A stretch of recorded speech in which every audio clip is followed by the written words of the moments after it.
Welcome to the Bodaciously Awesome Family Show.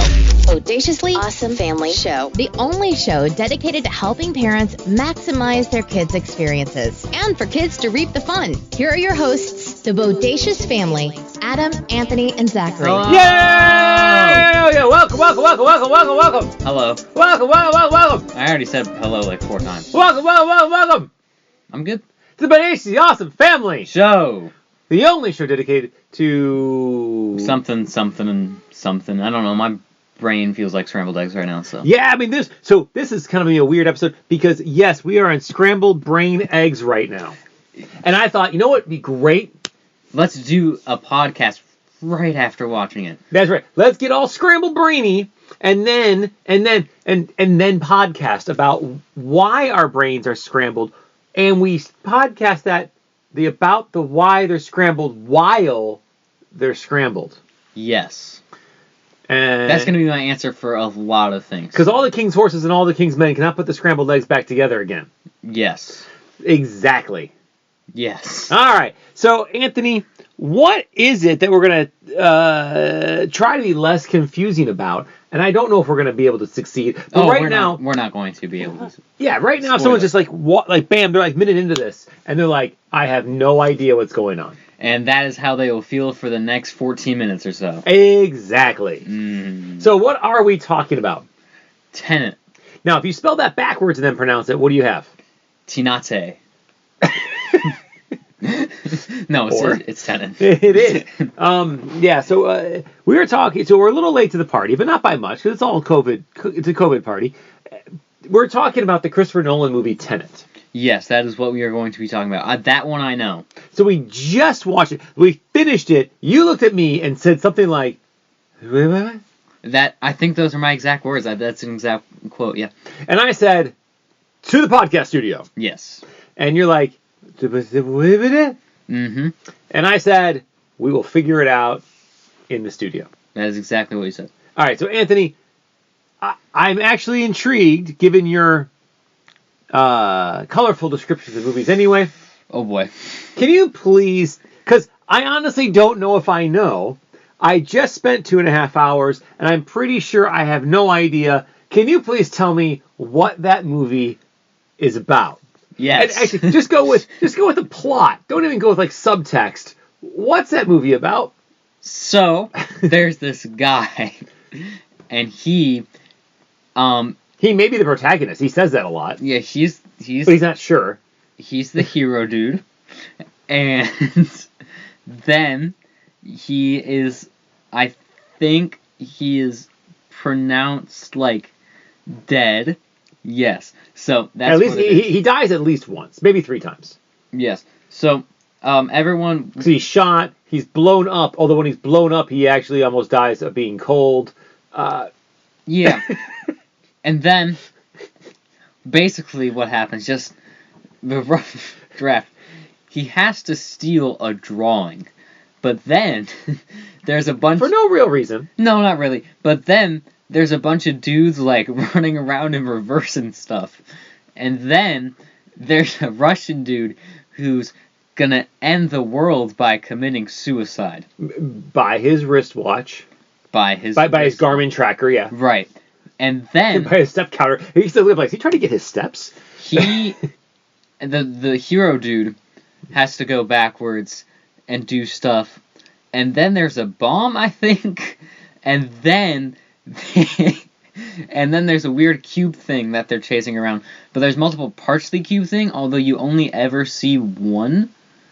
And then yes. And then he has to do everything again backwards. And you forgot about the when they try to crash the plane into the museum. And there's gold bars. Yeah, so there's a lot of gold because...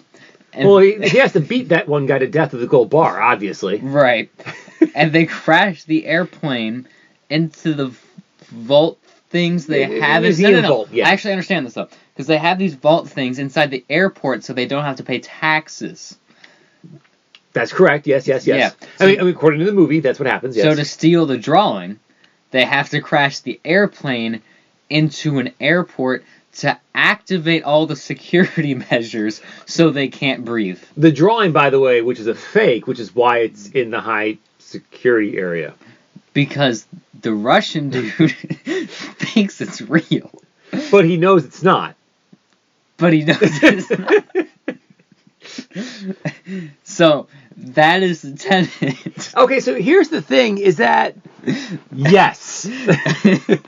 that is kind of, that's kind of what I got out of it, too. So, and then there's like a bomb that they have to fail to defuse so other people can defuse it. In the future. In the future. Yes. That is exactly what happens. So, here's the thing. I've never claimed to be the smartest guy in the world. But I'm pretty good about following movies. Yeah. And now, there are some types of movies, like honestly, like a really good spy thriller, I sometimes have a hard time following. And from the perspective of, you're often not given a lot of information because the characters don't necessarily have it. So they aren't necessarily explaining things to the audience. I'm okay with that. And in a spy thriller. Or they're kind of speaking in code. So you have to figure out what they know and don't know when you're speaking in code. And then following a plot of spyness. And let's face it, I've never been a spy. So what? Yeah, right. No. So it's or is that code for being a spy? Exactly. But so it's hard. So this is like all of that, but backwards and forwards and time travel, timey-wimey ball of stuff. Yeah, and I have a lot of respect for writer-director Christopher Nolan. Yes. So I assume that everything makes complete sense. Like, if I was watching, like, just, like, this movie, and it was, even so the Russian guy, who's actually an English actor named Kenneth Branagh, who's a very good director. I watched a lot of his movies. We talked about, like, Dead Again, you'd seen. Mm. If Kenneth Branagh made this movie, and it just didn't come out right, I'd be like, okay, he tried, but there's something missing, right?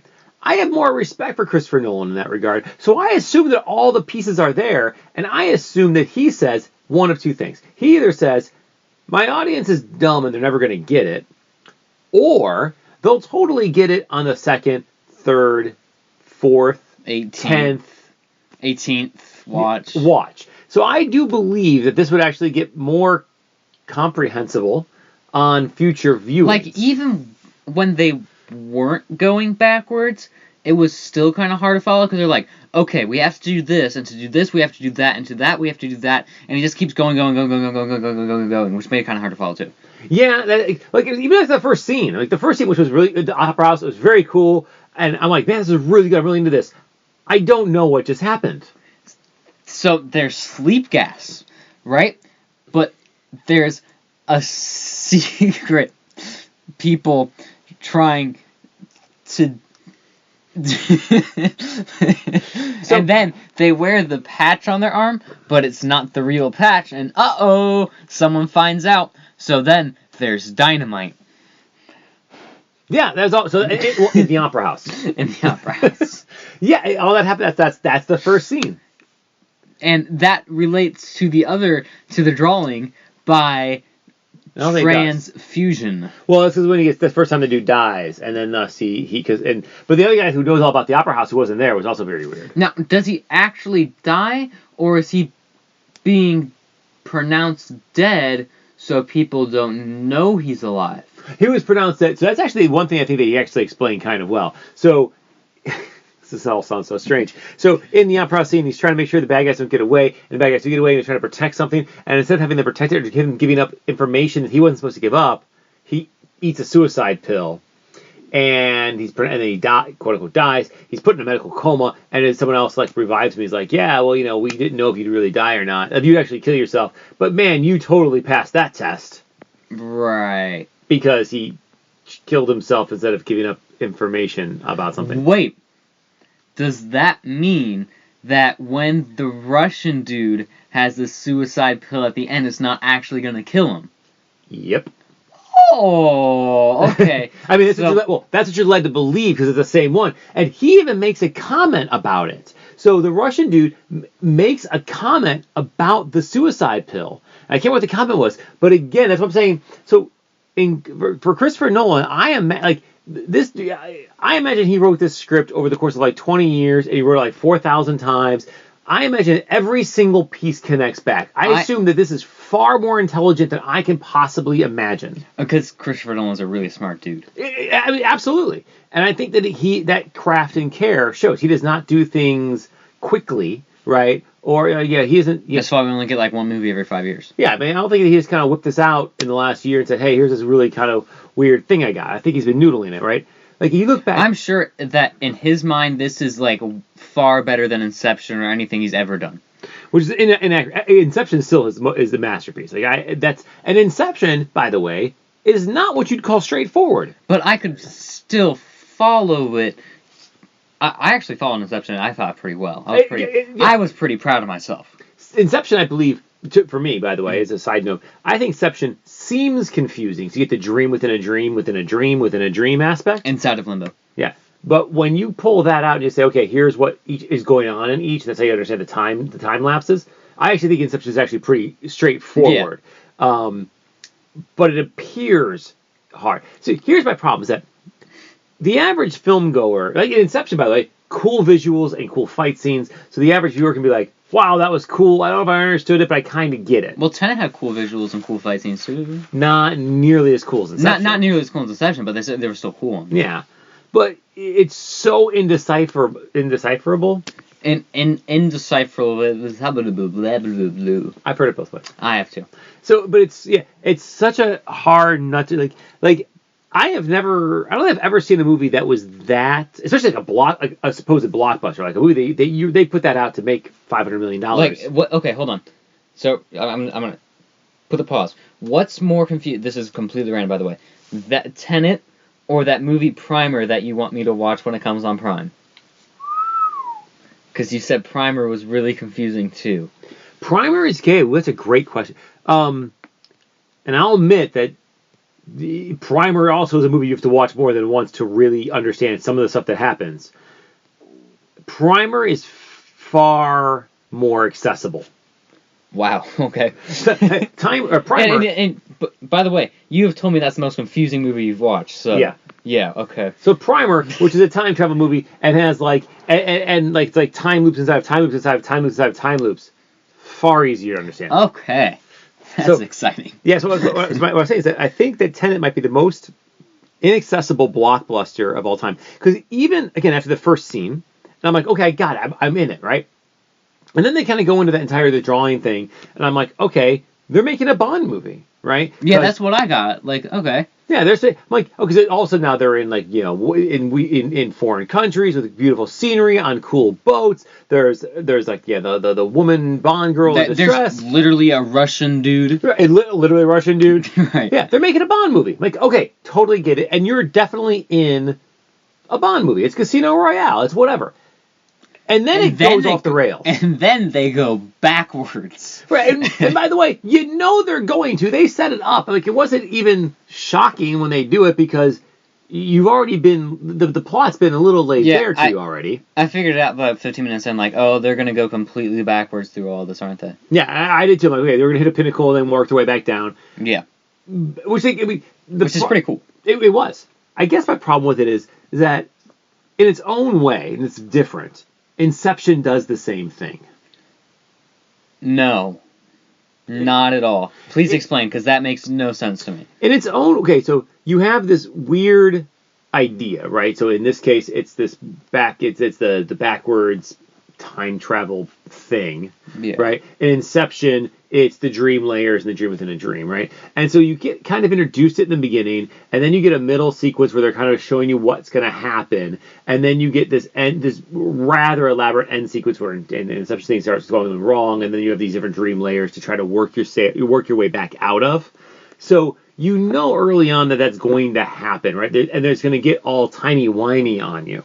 Sure. Not necessarily up to an apex and then back down, though. But, like, Inception doesn't have two completely separate movies, because Tenet... Oh my god, yes, you're correct! Okay, go here. Tenet 100% does. Oh my god, it is two different movies. That actually is what bugs me. See, it's 2.5 hours long, and yeah, you get through about an hour to an hour and 15 minutes, and Yeah, when the Bond-esque movie ends and the confusing time movie starts, it feels like a completely different movie.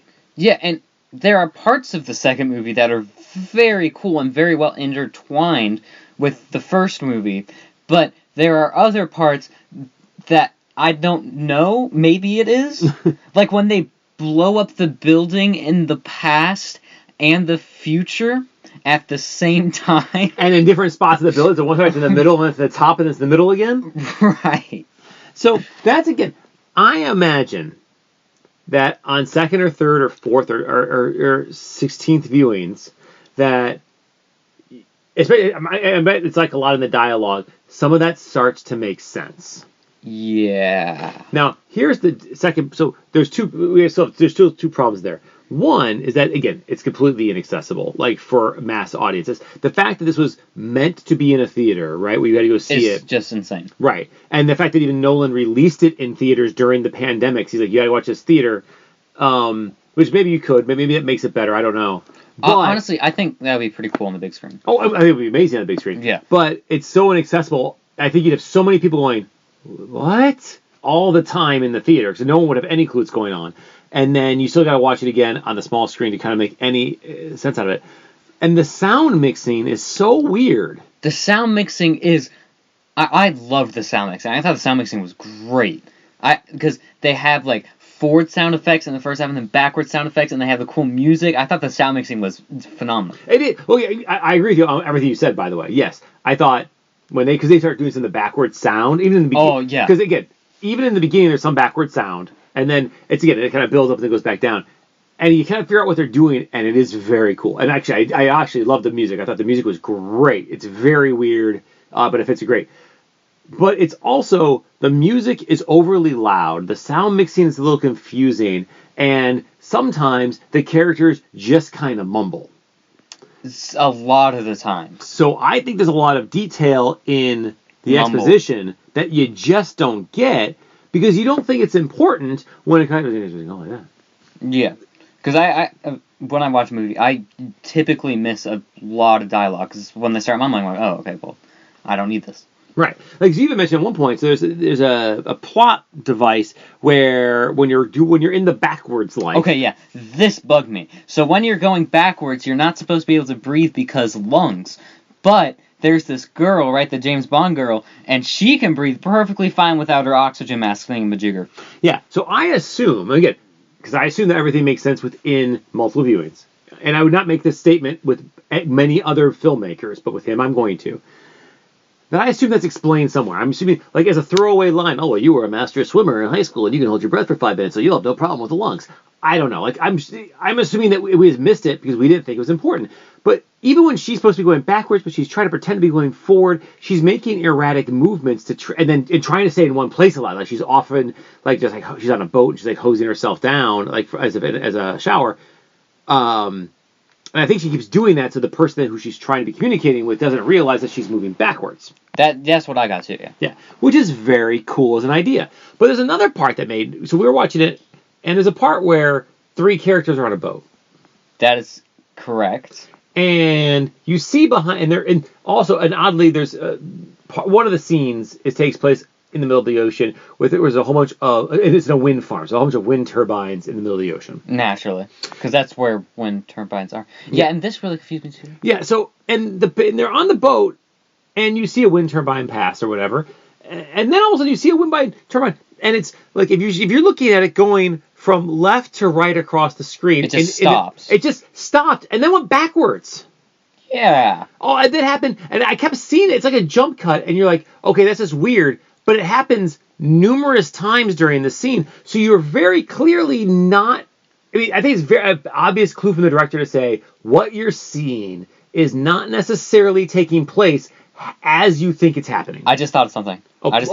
Please illuminate me. So, they mention, right, if your particles touch, then you're gonna mess everything up, right? It'll be bad, yes, as the Ghostbusters go across the streams, yeah. Right. So then when they're fighting each other, like because the dude comes back and he has to fight himself, at some point, clearly, they touch, putting them in like a weird timey-wimey purgatory thingamajigger dude, and then that's the wind turbine thing. Yeah, but when he's fighting the dude, when he's fighting himself, the first movie part of himself, without the mask or anything, right? But the second movie version of himself is like in full riot gear, so he has no skin showing. So they actually can't go. So there's no skin to skin contact. Like that, like a fist meeting a face, right? Because he's in full tactical gear from head to toe. Well, if they both touch the same gun, would that count? I don't know. I'm just saying that could be a thing, right? I'm just saying that the turbines, given the way it was cutting and they were going back and forth, there's clearly something. Yeah, I think that was a clue to say either pay attention to this or the scene is. I mean, for all I know, here's the thing. For all I know, the movie's not even linear, right? Like there could be parts of that movie that are just not. They're shown to you in a linear in what we consider a linear fashion, but we're assuming that movie is linear. But it's not. Well, at the very... We don't know, maybe. At the very least, it's a U. Right? Yeah, at the very least, it's this. Or a V, yeah, correct. Yeah. Or that, whatever. Same thing. But yeah, yes, that is correct. And they also leave it open for like the possibility of a sequel, which also is somewhat scary. Infuriating. Yeah, it's very scary. No, he doesn't do sequels. I don't think he will. Yeah, right. It's not like there's like 3 other Dark Knight movies. Yeah, that's what I was about to say. Besides Dark Knight, he didn't have an Inception 2. I think we just saw it. No way! So, all right, so Anthony, that's why I want to get through this. I figured we probably should just discuss this first. So when I look back at 21 minutes to try to explain this. That's all we're trying to do is just try to explain it. As I look back, and you haven't seen all the Christopher Nolan movies, but as I look back, like for me, still Inception is by far the best. Oh yeah, no question. Yeah, Interstellar, which you haven't seen yet, but Interstellar by far second. And then I'd go, Dark Knight Returns. Prestige is high up there. I love Prestige. Yeah, Memento is amazing, which you'll get to see eventually someday. Insomnia is pretty good. Yeah, the Batman Begins. I don't even know where to put this. You forgot Following too, his first one. Yeah, I haven't seen Following. I did see Following. It's short, it's okay. And Dunkirk, I gotta rewatch. I just didn't like Dunkirk, but I gotta give it again. I'll rewatch it with you. Okay, yeah, I'll give it another shot. I don't even know what to do with this. I have no idea. Like, so I'll ask you, Anthony, on a scale of 0 to 5, 0 being an absolute waste of 2 hours and 30 minutes of your life, 5 being metaphysical perfection, or you can rate it on a scale of 5 to 0, 5 being metaphysical perfection, and 0 being an absolute waste of 2.5 hours of your life. How would you rate that movie, frontwards or backwards? Yes. That's not even a wrong answer, I don't think. No, it's the 100% correct answer. I mean, you say 2.2 in this case, usually I'd say no, but I'd be like, I think that's okay. The answer is yes. There's no other answer. Yes, it is somewhere on a scale of 0 to 5, I think. But the numbers might be backwards with a decimal, so it might end up being like 5.3. So your answer is 4.0, but it also could be 0.4, and both are not wrong. Yes. Actually, I like that. Yes. You know what? That is my answer. 4.0 or quite possibly 0.4. Yeah, and again, as I say, I think it needs multiple viewings. Here's the kicker, though. I don't know if I want to give it another viewing. Dang. I would give it another viewing. I mean, I'm sure at some point, like Zach will want to watch it sometime, and we'll say, you know what, I'll revisit it in like 5-7 years. But like I've seen Inception more than once. I would watch it again. Right now. Yeah. Right, I've seen Prestige more than once. I'll watch it again right now. I'll do either one of those things. Yeah. Like right now. I've never seen Interstellar again. I want to. Right, like Insomnia is a fine movie. I'd watch it again right now.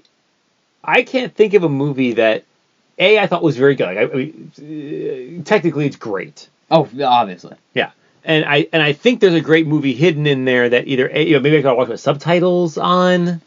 Yeah. Yeah. Yeah. So, all right. Well, I think that's the right answer. Is there anything else you want to say here about Tenet or Tenet? No. All